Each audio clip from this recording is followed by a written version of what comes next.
Good afternoon everyone. अभी हम लोग एलएनटी कॉलेज के स्टूडियो में हैं और मैं doctor Zoya department of political science से। आज हम लोग टीडीसी थर्ड ईयर का क्लास ले रहे हैं। आज का जो टॉपिक है, यूनिट 1 का जो टॉपिक है वो है प्लेटो के न्याय का सिद्धांत।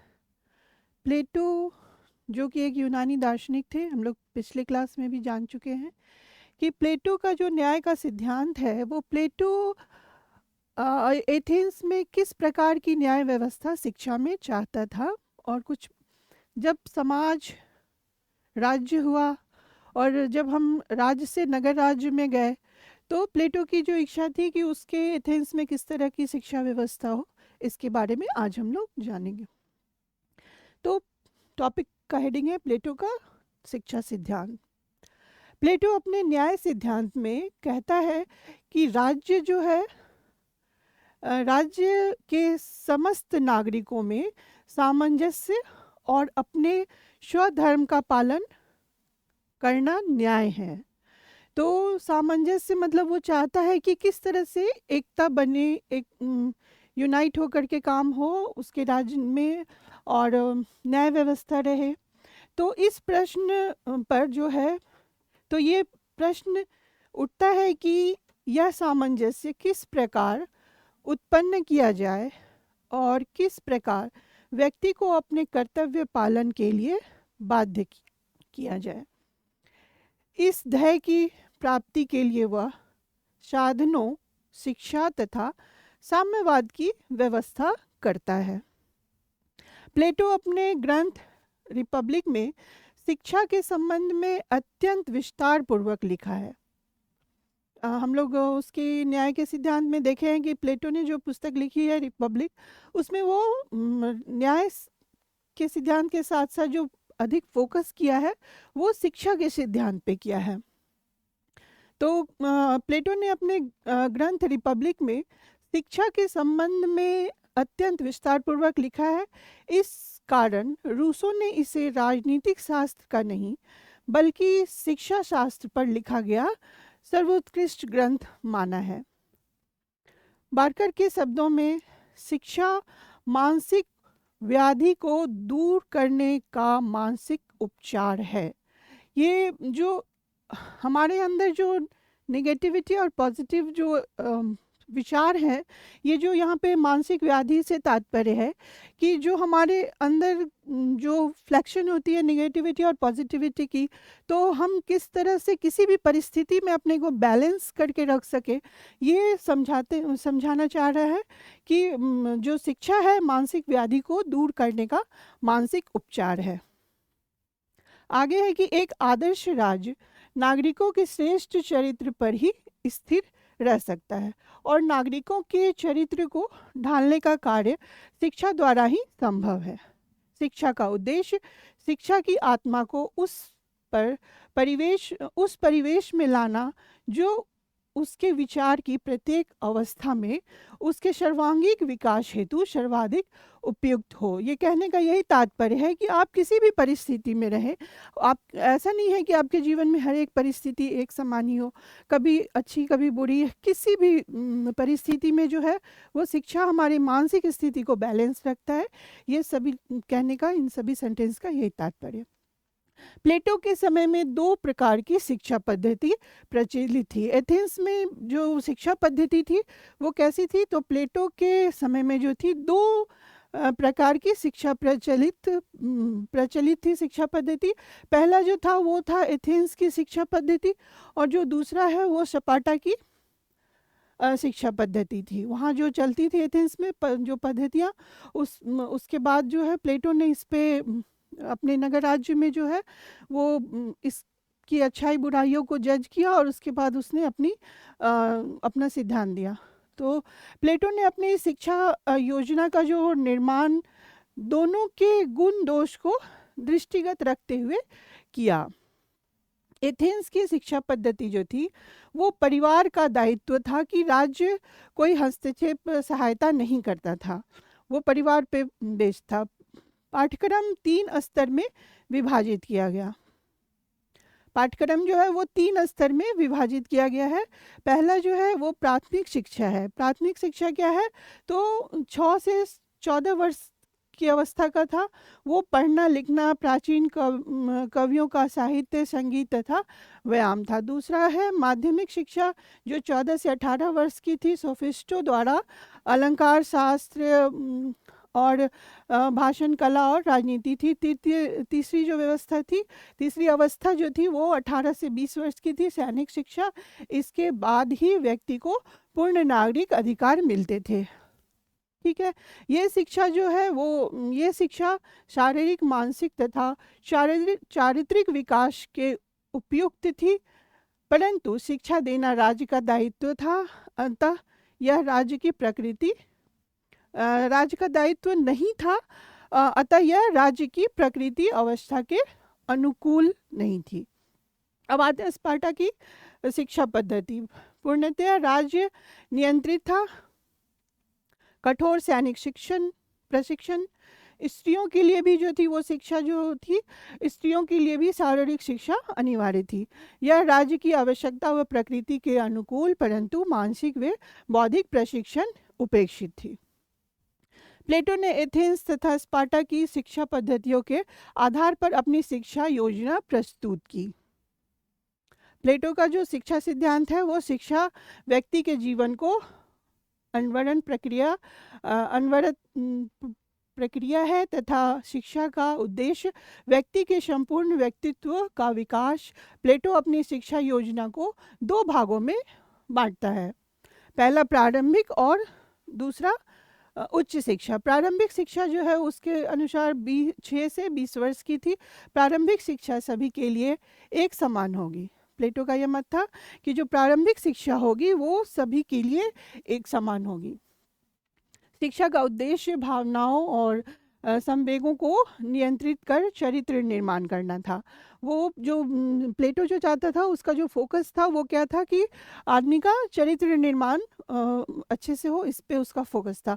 विषय जो उसने बांटा वो कहता है कि व्यायाम और संगीत। व्यापक अर्थ इसका ये है, कहना चाह रहा है कि व्यायाम और संगीत। व्यायाम को हम लोग इस तरह देखेंगे कि केवल शारीरिक कसरत नहीं, ऐसे शरीर का निर्माण जिसमें स्वास्थ्य और शुद्ध मन सहस हो। और इसका उद्देश्य ये था कि पूर्ण शारीरिक विकास, सहिष्णुता, साहस, धैर्य, वीरता के साथ चारित्रिक विकास हो। और ये जो इधर संगीत कला है, ये संगीत जो है ये मन की शिक्षा के लिए भावनाओं एवं मस्तिष्क की शक्तियों को जगाता संगीत, कला, साहित्य। इसका उद्देश्य था कि चरित्र पर बुरा प्रभाव डालने वाले कला व साहित्य पर प्रतिबंधित सेंसरशिप राज्य। शिक्षा अब आते हैं आगे 18 से 20 वर्ष में वो आते हैं तो सैनिक शिक्षा की व्यवस्था। अब वो पहले जो हम लोग देखे वो था कि प्राथमिक शिक्षा कैसी हो, अब उच्च शिक्षा, क्योंकि उसने 2 भाग में बांटा है। तो 20 वर्ष की आयु से जो है प्रारंभिक शिक्षा सभी के लिए, परंतु उच्च शिक्षा कुछ प्रतिभा संपन्न व्यक्तियों के लिए हो। 20 वर्ष में बौद्धिक एवं क्रियात्मक परीक्षा, अनुत्तीर्ण और उत्तीर्ण के लिए की व्यवस्था थी, सैनिक एवं उत्पादक वर्ग। और इधर जो है उत्तीर्ण होगा वही जो उच्च शिक्षा की व्यवस्था थी। जो उच्च शिक्षा जो थी वो 20 वर्ष की आयु में प्रारंभिक होगी और उन्हीं योग्य और कुशाग्र व्यक्तियों को दी जाएगी जो भविष्य में आदर्श शासक बनने की योग्यता रखते हो। अब शासक का गुण कैसा होना चाहिए? तो ज्ञान व विवेक। पाठ्यक्रम में ऐसी विषय जो मानसिक मस्तिष्क को विकसित करते हो, उसमें उसने गणित और ज्योतिष और तर्कशास्त्र, प्लेटो जो था वो 3 विषय को बहुत फोकस करता था। उसमें सबसे ज़्यादा जो था वो गणित, ज्योतिष विज्ञान और तर्कशास्त्र को वो अधिक फोकस किया। 20 से 30 वर्ष की आयु, 10 वर्ष और इन विषयों का अध्ययन। इसमें था कि वो परीक्षा में असफल, साधारण अधिकारी परीक्षा में सफल, 35 वर्ष की आयु तक, और द्वंद्वाद शिक्षा द्वंद्ववाद के द्वारा विशुद्ध तत्व का ज्ञान, सर्वोच्च ज्ञान, शुभ की समीक्षा। इस ज्ञान को प्राप्त करने वाला ही शासन का अधिकारी होगा। प्लेटो ऐसा मानता था कि जिसके पास ये सारे गुण होंगे वही इस ज्ञान का अधिकारी, वही शासन का अधिकारी होगा। उच्च शिक्षा का जो उद्देश्य था वो शासन अथवा दार्शनिक, राजा अथवा संरक्षकों को उत्पन्न करना जिसका राज्य में सर्वोच्च स्थान होगा। 35 वर्ष की औपचारिक शिक्षा के बाद व्यवहारिक अनुभव की बात करता है। प्लेटो पूर्ण ज्ञान की प्राप्ति के लिए सैद्धांतिक और व्यवहारिक दोनों ज्ञान का होना आवश्यक है। प्लेटो मानता है कि आपके पास पूर्ण ज्ञान हो, इसके लिए आपको सैद्धांतिक और व्यवहारिक दोनों तरीके का ज्ञान होना आवश्यक है। व्यवहारिक ज्ञान के बिना सैद्धांतिक ज्ञान जो है वो कहता है कि व्यर्थ है, और सैद्धांतिक ज्ञान के बिना जो है वो व्यवहारिक ज्ञान जो है वो अंधा है। वो इस प्रकार मानता है। 15 वर्ष अथवा 35 से 50 वर्ष तक संसार या जीवन की पाठशाला में थपेड़े और धक्के खाकर व्यवहारिक ज्ञान प्राप्त करने की व्यवस्था है। 50 वर्ष की अवस्था तक सांसारिक जीवन की कठोर परीक्षाओं, लोक व्यवहार तथा शास्त्रों का गंभीर ज्ञान रखने वाले दार्शनिक ही राजा या शासक बनने के अधिकारी हैं। तो प्लेटो ऐसी व्यवस्था चाहता था। प्लेटो की जो शिक्षा का जो योजना था उसके गुण क्या थे हम लोग ये देखेंगे। उचित आयु में उचित शिक्षा की व्यवस्था। प्लेटो की शिक्षा का पाठ्यक्रम बालकों, किशोरों, युवाओं तथा प्रौढ़ों के लिए अलग अलग थी। यह दूसरा है, यह पाठ्यक्रम कुछ विषयों तक सीमित न होकर मानव जीवन के संपूर्ण अनुभव तक फैला हुआ था। राज्य नियंत्रित शिक्षा व्यवस्था जिसका उद्देश्य चरित्र में सुधार तथा कर्तव्य भावना की प्रवृत्ति थी। प्लेटोवादी शिक्षा का मुख्य उद्देश्य व्यक्ति की शारीरिक, मानसिक व आध्यात्मिक शक्तियों का विकास अर्थात सर्वांगीण विकास करना था। प्लेटो का शिक्षा स्त्री पुरुष दोनों के लिए है। यह प्लेटो का क्रांतिकारी विचार था। प्लेटो चाहता था कि अगर इसमें कुछ क्रांति भी लानी पड़े तो उसके लिए होना चाहिए यह व्यवस्था। छठा है दार्शनिक व बौद्धिक शिक्षा द्वारा आदर्श शासकों का निर्माण। जब तक दार्शनिक राजा नहीं होंगे और राजा दार्शनिक नहीं होंगे तब तक नगर राज्य की बुराइयों का अंत नहीं हो सकता है। उसके अनुसार एक फिलोसफिकल, एक जो राजा कैसा होना चाहिए तो दार्शनिक होना चाहिए। प्लेटो ने जो लास्ट है पॉइंट, वो प्लेटो ने शिक्षा को जीवन का अल्पकालीन कार्य ना मानकर आजीवन चलने वाला प्रक्रिया माना है। अब आते हैं वो प्लेटो के गुण थे। अब हम देखेंगे कि प्लेटो की जो शिक्षा योजना थी उसकी आलोचना भी हुई थी, उसको हम लोग देखते हैं। वो उत्पादक वर्ग की जो उसकी जो शिक्षा व्यवस्था थी, जो उसका सिद्धांत था, उसमें जो आलोचक ने आलोचना किया वो है कि उत्पादक वर्ग की शिक्षा पर विशेष महत्व नहीं, यह केवल संरक्षकों तथा शासकों के लिए है। एक बड़ा वर्ग उत्पादकों का, कृषक, कारीगर, मजदूर, और इसके लिए शिक्षा की व्यवस्था नहीं थी। गणित व दर्शन को अधिक महत्व, साहित्य की उसने उपेक्षा की थी। तीसरा है कवि और कलाकारों को राज्य के नियंत्रण में जकड़ने का प्रयास किया था, जबकि कला की सृजनात्मकता के लिए स्वतंत्रता पहली शर्त थी। राज्य नियंत्रित, राज्य संचालित शिक्षा जो वास्तव में व्यक्ति के विकास के लिए नहीं बल्कि राज्य के विकास के लिए है। प्लेटो पांचवा कहता है प्लेटो की शिक्षा व्यवस्था बहुत लंबी तथा अत्यंत खर्चीली थी, और कहा जाता है कि 35 वर्ष की आयु तक जो है लोग इतना धैर्य नहीं रख पाते, इसीलिए कहा गया कि प्लेटो की जो शिक्षा व्यवस्था थी वो बहुत लंबी थी और अत्यंत खर्चीली भी थी। 35 वर्ष की आयु तक शिष्य बने रहने वाले व्यक्ति में नवीन कार्यों के प्रति उत्साह कम हो जाता है और आत्मनिर्भरता की समाप्ति, व्यक्ति सर्वश्रेष्ठ शासक नहीं बन सकता है। प्लेटो का जीवन दृष्टिकोण निराशा उत्पन्न करने वाला है। आलोचक ऐसा भी मानते हैं कि प्लेटो का जो जीवन दृष्टिकोण था वो निराशा उत्पन्न करने वाला भी है। वह स्थिर प्रज्ञ की तरह जीवन बिताने का निर्देश देता है। इस स्थिर प्रज्ञ का तात्पर्य यहाँ पे ये है कि प्लेटो कहता है कि किसी भी परिस्थिति में जो एक दार्शनिक राजा को अपने राज्य में किसी भी परिस्थिति का सामना करने का ताकत होना चाहिए, उसे धैर्य बना के रखना चाहिए। यह शिक्षा उच्च वर्ग के दार्शनिक शासकों को ही लाभ पहुंचाती है। जाहिर सी बात है कि जब यहाँ पे दार्शनिक जो होते हैं वो लॉजिकल बात है कि वो उच्च बहुत जब सोच विचार कर जब लोग पढ़े लिखे लोग दार्शनिक बनते हैं तो दार्शनिक शासकों को ही लाभ पहुंचाती है।